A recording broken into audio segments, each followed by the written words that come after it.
I want you all to imagine, if you want to know what CERN is doing, I want you to imagine you come into a world and you find architecture all over the place, buildings and homes and houses, and you think they're beautiful and it's really a big discovery. You find out with the houses, you can house people. You can do many things with a house, with a structure.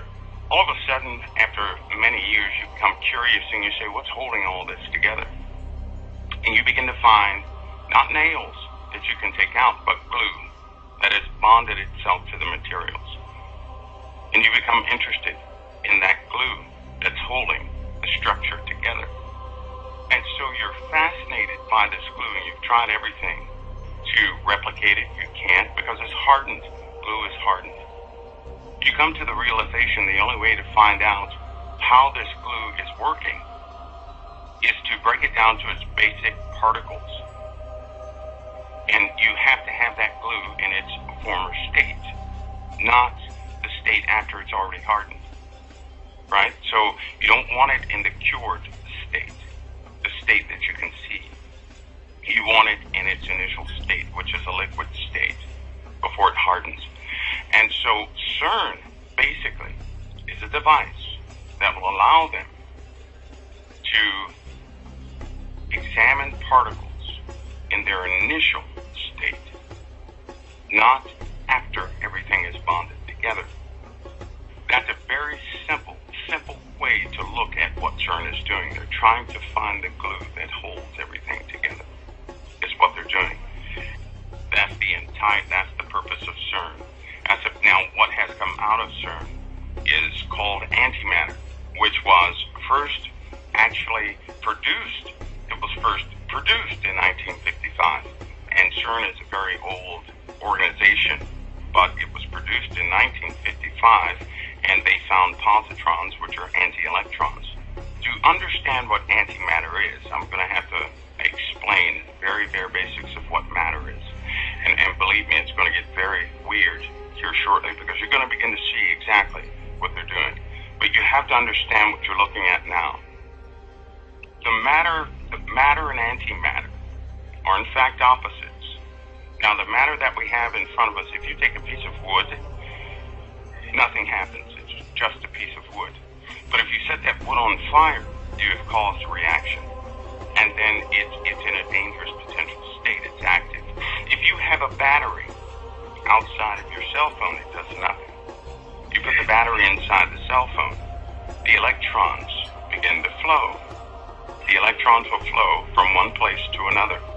Essentially, that's what electronics are, the control of electrons. They control the direction, the speed of electrons, which create tiny pulses. They flow or don't flow, flow or don't flow. Those are called gates. Those gates form computers. And with a computer, we can do fascinating things. This is why they did, in fact, take Nikola Tesla's findings, because he discovered some things with electrons and protons that were very fascinating. Electricity within itself is a visual observation of electrons and protons in their active state, non-controlled state. Antimatter is the opposite of the matter that we can't control. Antimatter cannot be controlled. In fact, when they first produced antimatter, they had to have a facility to contain it, because unlike the wood, where you have to have a reaction to cause it to burn, antimatter, you have to have a containment to cause it not to burn. That's the only way they can store it, with massive facilities to store it. Let me give you an example. In a nuclear bomb, it takes timing, which takes electronics, and the explosions have to be just right to cause a reaction. That's a nuclear bomb, like the Hiroshima bomb, which takes pounds of nuclear material to cause it to react. And it has to be very precise. Well, let's go the opposite. Let's say we had antimatter, correct? If we had 1 gram of antimatter, that would equal about 42 or 40, let's just say 45 kilotons of TNT, which is about 4 Hiroshima bombs. And it's already inherently unstable. It's unstable. The only way to harness antimatter is to contain it. And it takes very large and expensive facilities to contain just 1 gram of antimatter. Some have failed, some have not. If those containment devices fail, they cause mega quakes. It's what happens when they fail. Now we're talking small, tiny drops of antimatter. I mean, just drops of raw antimatter. It's highly unstable. It has to be isolated from the rest of reality when it's contained in a literal sense. Our body is held together by that glue that they're searching for, that bonds matter together. Those who understand what's called the standard model, they have a pretty good idea of what would happen if the force table in the standard model is just an explanation of how all things work. You're dealing with matter and force, and they have categorized the elements of matter, everything we can touch and feel and observe, in what's called quarks, the building blocks of protons and nuclei. What they're looking for is a higher explanation of how everything works. This is the particle they're searching for. Now, they found half of it. They already found a component of it. But they also found with antimatter, this antimatter can be absorbed by any realm of paranormal activity. It is, in effect, neutralized and absorbed.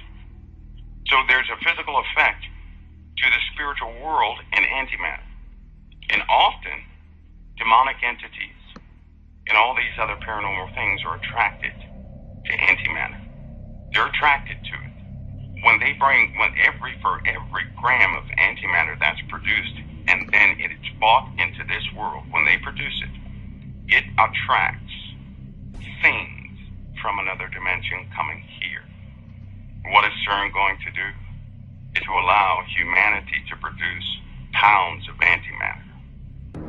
And I hope people have a general understanding of matter, which we can touch and feel and observe, and antimatter, which we cannot touch, feel, or observe. However, it's working in tandem. CERN has yielded so many results and gave a true definition of paranormal activity. It's beyond me that a lot of people cannot get this through the truth of the word. They can't. Antimatter is being pulled out of nowhere, out of this other dimension, which is nowhere, but everywhere. In consequence to that, they found out antimatter has a specific type of energy signature that they can, in fact, detect. This is how it's part of the process of pulling it out. Now, with the general basis of what CERN is doing, that's the basic idea of what they're doing, and that's exactly what they're doing with particles. Here comes the other part that's not so good. This is why they have to do another set of it. Listen, it's not just one experiment they're about to perform. This thing is going to run 6 months continuously colliding protons near the speed of light to analyze particles, exotic particles that are made at the beginning of the Big Bang. That's why they call it the Big Bang machine. It's the only way to observe these particles, which wink in and out of existence in, a fraction of time. A fraction of time. And the consequence of this search to gather more and more of this matter, by the way, they have a more efficient method of pulling out or gathering antimatter, which is why they need to know the properties of some more properties of this particle they have described. Once they have these properties, they will be able to extract as much antimatter as they desire efficiently. It's right now, to obtain antimatter is very inefficient. It's very inefficient. In other words, to get a pound of it would take about 10,000 years at the current rate. It's just not going to work. CERN will allow them to do that probably within a week. But here's the consequence. They've observed the energy of both matter and antimatter. They found out that antimatter is intimately tied to every single life form on this planet. They found out that energy signature is the same energy signature in all life on this planet. All life, none excluded. Found out when any life form is in the presence of antimatter, the energy of the life form changes. The energy changes. I'll put this in basic terms. A person has both dark and light already in them. It's part of their makeup. It's what you can't live in a material world without antimatter. Nothing would exist. And so a person has both good energy, which would be this realm, this realm of matter, but they also have energy of antimatter. So they're connected. A person is connected to both realms at the same time on the energy level, and they don't even know it. They don't know it. And they have found, certainly, with all the experiments they have found out why paranormal activity exists. They know exactly what it is. They don't want to tell anybody. This is why they perpetuate foolishness on television. But every single person, every single life form is connected to that realm, that other realm, into this realm of reality all the time. Now, a person's thoughts, how a person feels, and doctors know about this too, how a person feels will determine which energy they draw from. You can draw from this realm, good realm, and you have positive results. That's called faith. That's why doctors believe in it. That's why they give out placebos. They know that if a person believes something is helping them, they have it within themselves to repair. They can command their bodies to be repaired simply based on belief. And people think they work. And people have recovered from cancer. People have recovered from back injuries. Quadriplegics have been repaired simply by their own faith. This other realm, because that energy is contained in another dimension, so to speak. That's the containment wall. But when a person draws that energy in, it is the opposite of this realm. In this realm, again, we have to light a piece of wood with a flame to catch it on fire. In that realm, it's already on fire. You have to contain it to see the wood because it's engulfed in flames. It's the opposite of this realm. When a person changes their emotional state, their energy changes, and they begin to draw their energy from this other dimension, this chaotic and violent and uncontainable place where they draw dark matter from, intimately linked. And it's in operation all the time. Now, the scientists, they are aware of this. Now, here's the other part that's not so comforting. On the spring equinox, the forces change on the Earth, and they know this. They know that forces do change, which will in fact allow them to have better results. And believe me, it's timed perfectly. It is timed perfectly. With the basic introduction of what CERN is doing and what it is, and the dark matter and matter itself, now we get into the heart of the matter, of what's actually, there will be consequences. It's just that there have been consequences before. Nobody took notice, and the energy signature of dark matter, which, by the way, resides everywhere. But once you bring it into this realm, where we can actually see it and observe it, it attracts things from the other realm. Dark matter is tied to dark matter. Everything has a connection. Everything has a connection. That connection can never be broken by anything. If they bring dark matter into this realm, it's still connected to that realm where the dark matter came from. No matter how far away they put it anywhere, it's still connected. Because that realm is everywhere and it's still connected. Because it's connected, it effectively increases paranormal activity around where it's contained. And this is why they shift facilities of where they once kept dark matter in a college. I won't name it for the sake of the college, but the university, they had to move it to a deep underground facility because of what was happening to the people in the college. People began to have vivid dreams, nightmares.